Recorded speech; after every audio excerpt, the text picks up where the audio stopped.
past couple weeks, as you guys probably heard, I was talking more about going spiritually deeper. I felt like last weekend I went to High Point with Kayla and Braylon, and one of the things I really felt in the spirit was that it's time for us to go spiritually deeper. And kind of like why the background is, I feel like whenever I go to high school, whenever I kind of look at the news in our world, I feel like our world is very dark. We all agree. It's pretty dark and there's a lot of bad stuff going on. But I think that's, instead of Christians getting scared, I think it's honestly a call for us to go deeper within our walk for the Lord so that we can reflect God even brighter in the world that we live in today. So kind of as I was preparing for this message, if you guys follow the move on Instagram, you probably already saw the quote, which is kind of what this message is based around. But here's what it was if you guys didn't see it. It says, "What I've called you to requires a higher standard and a consecrated lifestyle." Whenever God told me that, I immediately wrote it down because it was so powerful. But I loved how he was saying, what I've called you to, your purpose in life. And the thing is, I think a lot of teenagers think that purpose doesn't apply to them because they're so young. But the thing is, we're all getting to that age. We're about to move out of the house, some of us. But I think right now, God calls the young kids. He calls you at a young age. And I think it's so important for us to step into that. So that what I've called you to, there are two things that he said. It requires you to have a higher standard and a consecrated lifestyle. Kind of to break that down, the higher standard means it doesn't matter what room I walk into, where I'm at in my high school, where I'm at in my life, where I'm at in work, wherever it is. It doesn't matter if the worldly believers are down here with their conversations, their mindsets. I'm still going to stay up here no matter what my surroundings are. My standards are going to stay the same. And the second word is this, the consecrated lifestyle. What that means is the word consecrated, which I absolutely love. I want to get it tattooed on my arm. But what that means is that set apart. And that means willing to be set apart. That means that if everyone else is going this way, if everyone else is going to this party, you know what, I'm going to be willing to step apart from everyone else and say, God, I don't care what I have to do. I know I want you, God. You're the only thing I want in this world. And so I will step out of any conversation. I'll move away from anybody, God, if it means to get closer to you and to keep my relationship with you. And so the thing is, this idea that I just was sharing with you guys, it's hard. It's really hard because in the world that we live in a people-pleasing culture. And honestly, I've fallen short of this kind of in my past walk of life because I'm a words of affirmation girl. I really get used to wanting to please people. I want everyone to love and accept me. And so I really had to work on that I can't please everybody. There's only one person I really, truly care to please, and it is God. And so with that being said, I felt like God told me this a couple of weeks ago. Here's exactly what he said. He said, you're supposed to be a stranger to this world. Stay unfamiliar with this world and stay grounded in my spirit and drench yourself in my presence. Okay, that was so powerful to me because I remember at this time, I was like, I just wanted everyone to accept me. And God said, don't you realize that you're supposed to be a stranger to how everyone else is around you? And it's if you feel like you're different, if you feel like you're set apart from everybody else, it's for a reason. And I really had to learn that. Okay, just because I feel left out, maybe it's for a purpose. Maybe it's for a reason. Maybe God's called me to be set apart and different. And I like how he said, stay unfamiliar. Because I think if we try to fit in with everybody else, we try to know all the trends, we try to say the right things or go do the right things so that everybody will accept us, then we're becoming familiar with the world that we were never called to be familiar with. And I love how it says, instead, stay grounded in my spirit and drench yourself in my presence. And I think that's such a beautiful thing that God sets up. So I'm going to read you guys in Matthew 16:24. It's one of my favorite verses. If you guys have your Bibles, if you'll flip there to me or write it down. Here's what it says. Then Jesus said to his disciples, if you truly want to follow me, you should at once completely reject and disown your own life. And that idea of what I was just telling y'all, stay unfamiliar with this world. Jesus literally said, if you're going to follow me, not just follow me on Sundays, not just follow me on Wednesdays or Saturday nights, you are going to absolutely reject everything that you know, abandon your old lifestyle, abandon your old mindset, and follow me. That's what he's saying. That's what he's saying. To be a true follower of me, that's what you have to do. And so I think about this. We have to give up everything for our one thing. And I'm not saying go sell everything that you own. I'm saying that if God puts something on your heart, I want you to give up Snapchat for the week, do it. Because that means that you get the opportunity to move closer to him. If he says give up Instagram for a week or 3 days, do it. Because that means you get to get closer to him. And the thing is, intimacy with God comes at a cost. A whole bunch of people have been saying that. I've been hearing that everywhere on the podcast. People I've been listening to preach. They're all saying intimacy with God comes at a cost. And the thing is, a lot of people push that off to the side. They think, okay, I'm going to love God on Sundays or Wednesdays or Saturday nights.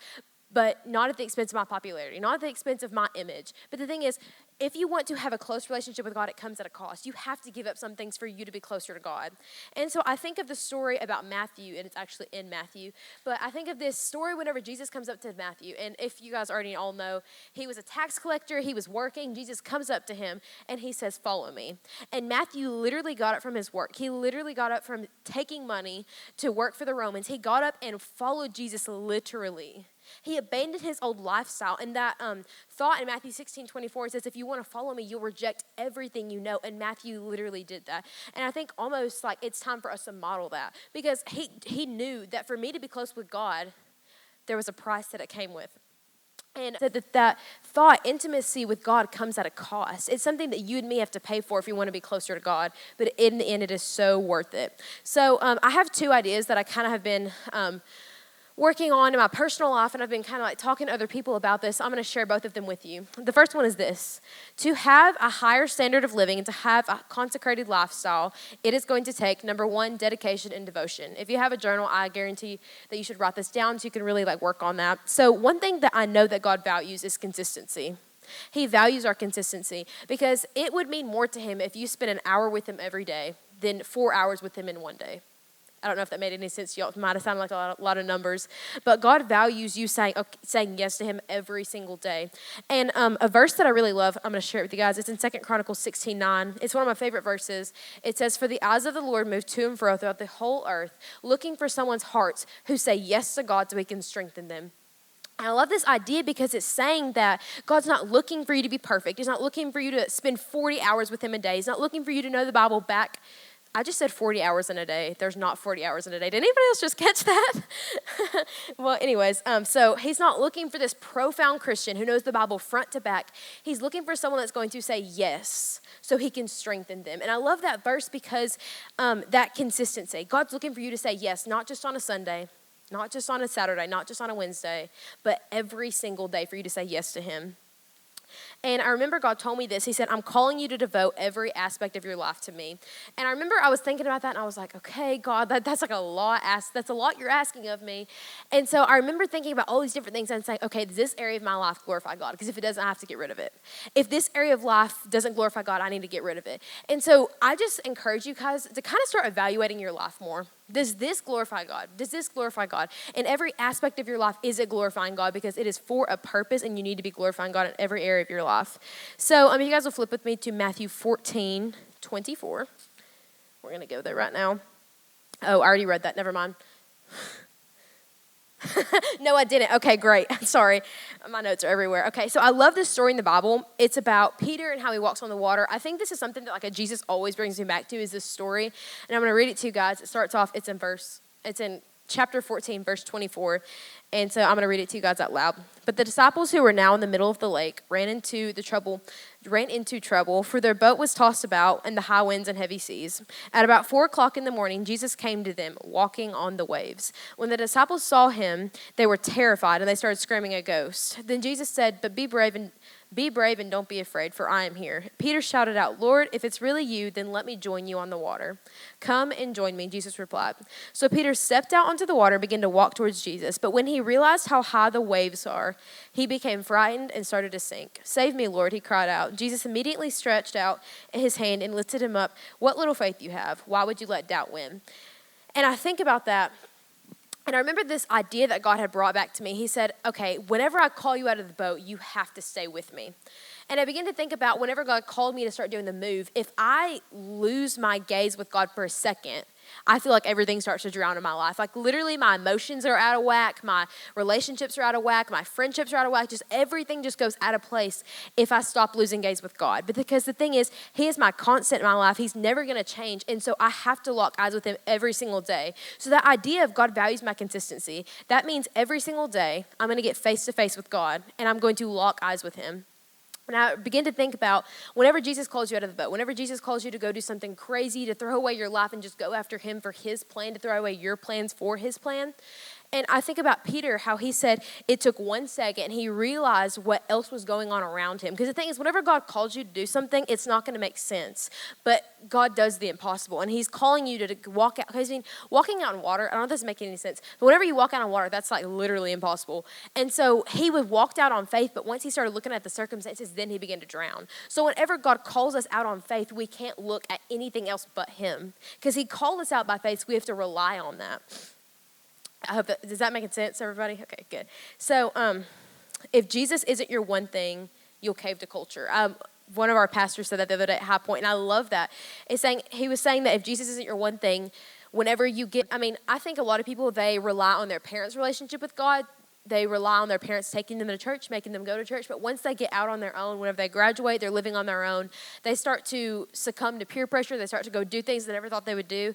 And so the thing is, you have to make sure that Jesus is your one thing completely. If he is not your one thing, you will fall into all of these things you never thought you would do. So you have to make sure that this is not your parents' relationship. This is not your sister's relationship. This is not your pastor's relationship. It is your relationship with God. You have to make sure that it is so strong. And so that brings me to number 2. The second thing is this: develop yourself in private so you know who you are in public. And I think this is something that I've really worked on for the past 2 years, like really, really worked on. Because honestly, I think that I judge people by who they are in private. Whenever it's just me and them talking, I value that more than I value who they are whenever they get on a stage, who they are whenever they get in a big group. I value that more. And so your relationship with God is not just whenever you have a microphone in your hand. It is, or whenever you're just at church. Your relationship with God is who you are every moment of every day. It's not just whenever you're around your Christian friends. That's not who you are. It's who you are whenever you're by yourself with God. What are you doing in your private time? Are you getting face-to-face with God at least one time throughout the day? Or are you getting face-to-face with God never?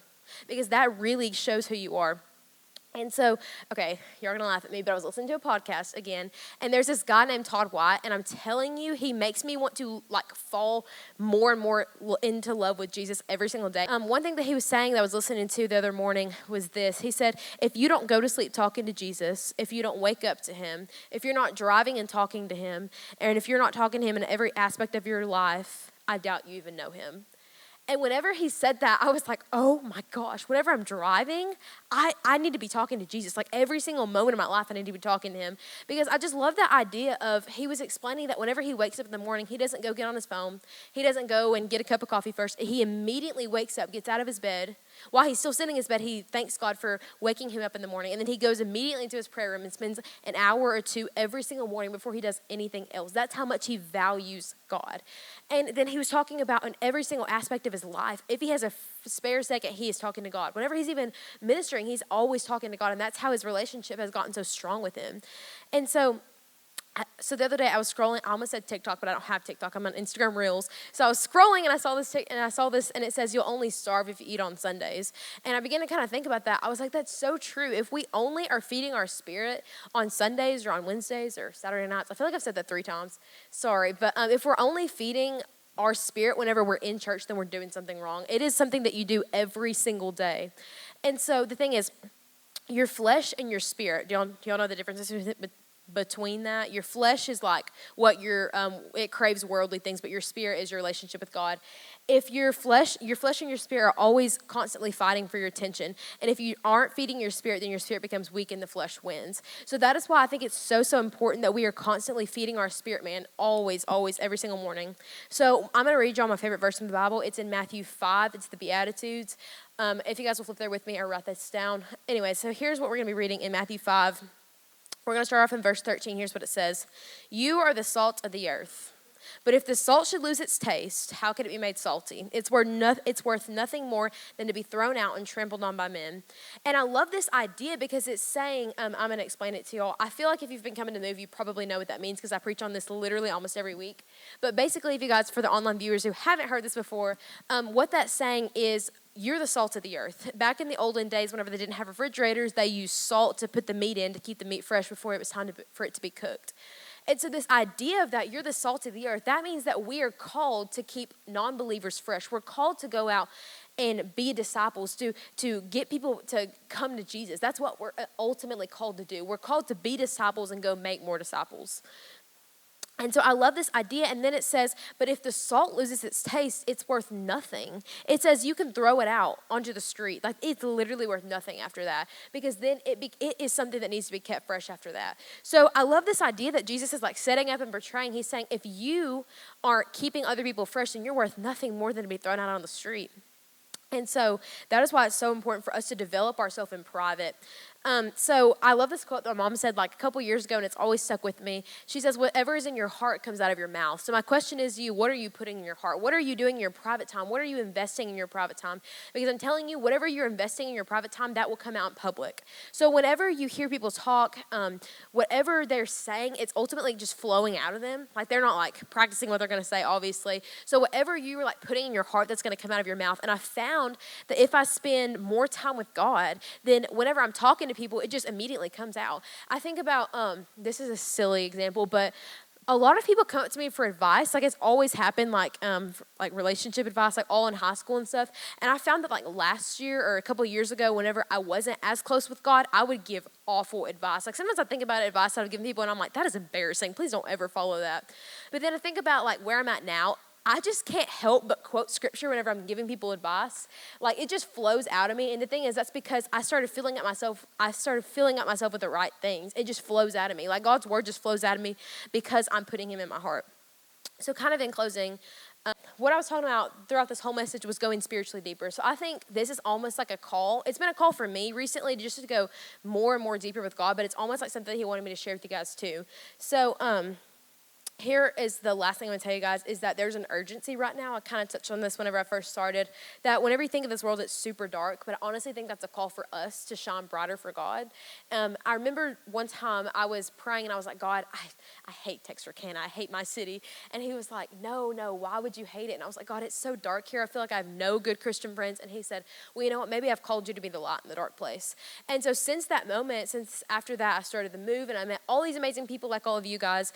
And I was so excited because I finally found people that were also shining bright for God, and we come together. That's what the move is, for all of us to come together and shine bright for God, so that we can all come together, go after God together, grow spiritually together as friends, and keep each other accountable. So whenever we go back into high school, that we can continue to be light in the dark. So I remember God told me this whenever I was just kind of like crying to him. I was like, God, I just don't like Texarkana. And he said, well, you know, maybe you were called for such a time as this. So in closing, I just want to kind of encourage you guys in that. Maybe you were called for such a time as this, to be a light in the dark. So with that being said, we're going to go into a time of altar. What I want us to do is for y'all to get some paper, go by yourself.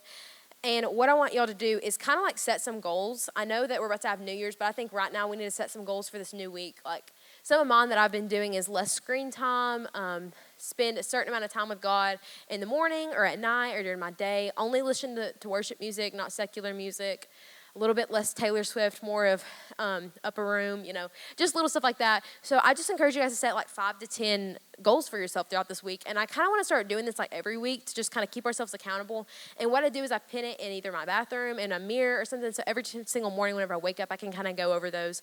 So I just encourage you guys to do that, first of all, and just kind of get some time, pray with God. But